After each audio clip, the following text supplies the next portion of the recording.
नमस्कार दोस्तों, नई क्लास में आप सभी का फिर से स्वागत है। आज की वीडियो में हम डिस्कस करेंगे पॉलिटी के कुछ इम्पोर्टेंट क्वेश्चंस को जो अक्सर एग्ज़ामों में रिपीट होते रहते हैं। तो चलिए वीडियो को शुरू करते हैं बिना किसी देरी किए।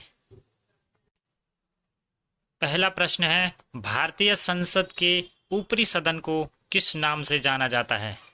तो भारतीय सदन के ऊपरी संसद को जाना जाता है राज्यसभा के नाम से, जबकि निम्न सदन को जाना जाता है लोकसभा के नाम से। तो इस प्रश्न का सही उत्तर है ऑप्शन नंबर ए, राज्यसभा। बढ़ते हैं अगले प्रश्न की तरफ। योजना आयोग, जिसे नीति आयोग भी कहा जाता है, का अध्यक्ष कौन होता है? ऑप्शंस हैं राष्ट्रपति, गृह मंत्री, प्रधानमंत्री या उपराष्ट्रपति। योजना आयोग या नीति आयोग, इसका अध्यक्ष कहा जाता है या होता है प्रधानमंत्री। आगे बढ़ते हैं। संविधान सभा के प्रारूप समिति में सदस्यों की संख्या कितनी थी? तो संविधान सभा के प्रारूप समिति में सदस्यों की संख्या थी 7। ऑप्शन नंबर बी सही उत्तर हो जाएगा। अगले प्रश्न की तरफ बढ़ते हैं। संविधान सभा के अस्थायी अध्यक्ष कौन थे? दोस्तों, यहाँ पर प्रश्न गौर से देखना, यहाँ पर स्थायी अध्यक्ष की बात नहीं हो रही है। यहाँ पर क्वेश्चंस में साफ साफ लिखा है अस्थायी अध्यक्ष कौन थे।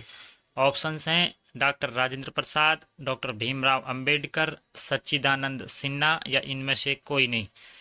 तो जो संविधान सभा के अस्थायी अध्यक्ष थे वो थे यहाँ पर सच्चिदानंद सिन्हा, जबकि स्थायी अध्यक्ष थे डॉक्टर राजेंद्र प्रसाद। तो इस क्वेश्चन को आपको ध्यान से देखना है। अगले प्रश्न की तरफ बढ़ते हैं। भारतीय संविधान में समवर्ती सूची की अवधारणा कहाँ से ली गई है? ऑप्शंस हैं ऑस्ट्रेलिया, कनाडा, ब्रिटेन या स्विट्जरलैंड। तो सही आंसर हो जाएगा ऑस्ट्रेलिया। ऑस्ट्रेलिया से भारतीय संविधान में समवर्ती सूची की अवधारणा ली गई है। अगला देखते हैं। प्रधानमंत्री बनने के लिए न्यूनतम आयु कितनी होनी चाहिए? ऑप्शंस हैं 18 वर्ष, 21 वर्ष, 25 वर्ष या 35 वर्ष। तो सही आंसर हो जाएगा ऑप्शन नंबर तीसरा, 25 वर्ष। 25 वर्ष प्रधानमंत्री बनने के लिए न्यूनतम आयु भारत में होनी चाहिए। संसद का कौन सा सदन स्थायी होता है? ऑप्शंस हैं राज्यसभा, लोकसभा या ये दोनों या इनमें से कोई नहीं। तो जो संसद का राज्यसभा का जो सदन होता है यह स्थायी सदन होता है। अगला देखते हैं। संविधान की कुंजी किसे कहा जाता है? संविधान की कुंजी किसे कहा जाता है?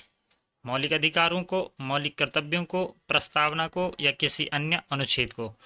तो जो संविधान की प्रस्तावना है इसे ही संविधान की कुंजी कहा जाता है।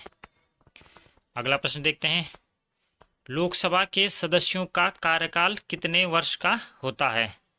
तो जो लोकसभा के सदस्य होते हैं इनका कार्यकाल होता है 5 वर्षों का। 5 वर्ष तक ही ये लोकसभा के सदस्य रह सकते हैं। अगला प्रश्न देखते हैं। संसद का उच्च सदन कौन सा है? लोकसभा, राज्यसभा, विधानसभा या विधान परिषद।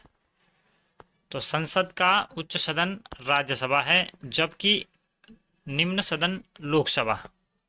अगला प्रश्न। संविधान सभा के संवैधानिक सलाहकार कौन थे? ऑप्शंस हैं VN. Rao, doctor Rajendra Prasad, KM. Munshi या इनमें से कोई नहीं। तो जो वी.एन. राव थे ये संविधान सभा के संवैधानिक सलाहकार थे। अगला प्रश्न देखते हैं। संसद के किस सदन को प्रतिनिधि सभा भी कहा जाता है? ऑप्शंस लोकसभा, राज्यसभा, उपरोक्त दोनों या इनमें से कोई नहीं। तो जो संसद का लोकसभा सदन होता है इसे प्रतिनिधि सभा भी कहा जाता है। तो ये थे दोस्तों भारतीय संविधान से संबंधित कुछ महत्वपूर्ण प्रश्न जो कि अक्सर एग्जामों में पूछे जाते हैं। एसएससी, रेलवे, ग्रुप डी या स्टेट लेवल के किसी भी एग्ज़ाम में इनमें से क्वेश्चंस आते रहते हैं, आप इन्हें अच्छे से तैयार कीजिए। और अगर आपको वीडियो अच्छी लगी हो तो वीडियो को लाइक कर दीजिए, चैनल को सब्सक्राइब कर दीजिए। मैं मिलता हूँ आपसे अगली वीडियो के साथ, तब तक के लिए धन्यवाद।